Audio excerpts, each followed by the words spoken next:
Hello বন্ধুরা, তোমরা কেমন আছো? আমরা সবাই ভালো আছি। আজকে যে রেসিপিটা তোমাদের সঙ্গে শেয়ার করতে চলেছি সেটার নাম হচ্ছে রুই পোস্ত। আমি এখানে রুই মাছটাকে ভালো করে ধুয়ে নুন হলুদ মাখিয়ে নিয়েছি। আর এটা করতে যে যে মশলাগুলো লাগে সেগুলো আমি তোমাদের দেখিয়ে দিচ্ছি। এখানে হচ্ছে গুঁড়ো মশলা, প্রথমে তেজপাতা, শুকনো লঙ্কা আর হচ্ছে গোটা জিরে, এটা আমি ফোড়নে দেবো। আর এখানে শুকনো লঙ্কার গুঁড়ো, হলুদ গুঁড়ো, জিরে গুঁড়ো। আর এখানে টমেটো কুচি নিয়েছি, আদা বাটা, কাঁচা লঙ্কা বাটা, এখানে পেঁয়াজ বাটা, আর এখানে পোস্তটা আমি মিক্সিতে পেস্ট করে নিই। প্রথমে আমি রুই মাছটাকে ভেজে নিয়ে তারপরে তোমাদের আমি দেখাচ্ছি। আমার এখানে মাছগুলো ভাজা হয়ে গেছে। এইবার আমি ফোড়ন দেব। কড়াইয়ে তেল গরম হয়ে গেছে, এবার আমি ফোড়নে দেব গোটা তেজপাতা, শুকনো লঙ্কা চলে যাচ্ছে, আর গোটা জিরে। ওটা একটু সামান্য নাড়াচাড়া করে নিয়ে তারপরে চলে যাচ্ছে পেঁয়াজ বাটা।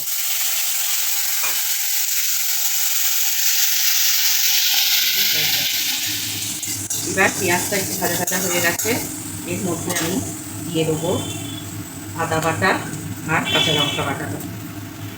ওটা দিয়ে একটু নাড়াচাড়া করে নিয়ে তারপরে আমি টমেটোটা দেবো।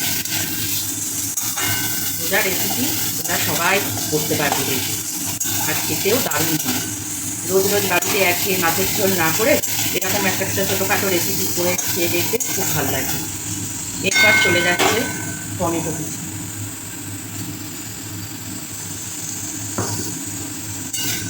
একটু নাড়াচাড়া করতে চলে যাচ্ছে স্বাদ মতো লবণ। এটা দিয়ে ভালো করে নাড়াচাড়া করতে হবে।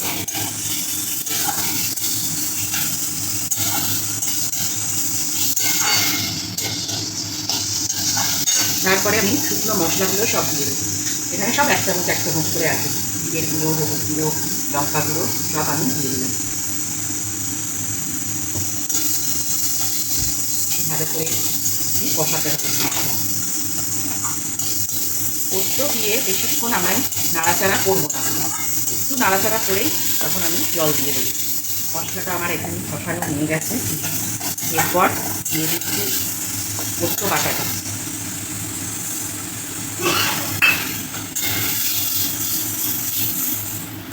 পোস্ত বাটা দিয়ে আমি বেশিক্ষণ নাড়াচাড়া করবো না। এইবার আমি জল দিয়ে দেবো। জল দিয়ে দিয়েছি, এবার ফুটে উঠলে মাছগুলো দিয়ে দেবো। একটু ফুটতে থাকবে, ঝোল ফুটে গেছে। এইবার আমি ভেজে রাখা মাছগুলো দিয়ে দেবো একটা।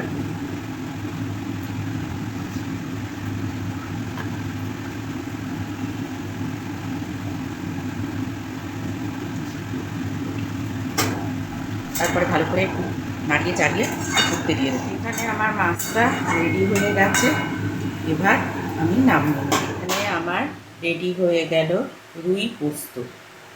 বন্ধুরা, তোমরা একদিন এটাকে বানিয়ে দেখবে, খুব টেস্টি লাগে। সাধারণ উপকরণ দিয়ে আমি কিভাবে এই রেসিপিটা করলাম দেখবে, আর খেয়েও আমাকে কমেন্ট করে জানাবে যে কেমন হলো। গরম ভাতের সঙ্গে এটা দারুণ লাগে। তো বন্ধুরা, মায়ের এই রেসিপিটা তোমাদের কেমন লাগলো আমাকে অবশ্যই কমেন্টের মাধ্যমে জানিও। তোমরা যদি আমার এই ভিডিওটা ইউটিউব থেকে দেখে থাকো তাহলে সাবস্ক্রাইব করে দিও, আর যদি ফেসবুক থেকে দেখে থাকো তাহলে ফলো করে দিও। আজকে এই পর্যন্ত, আবার দেখা হবে তোমাদের সাথে নেক্সট ভিডিওতে। Bye bye.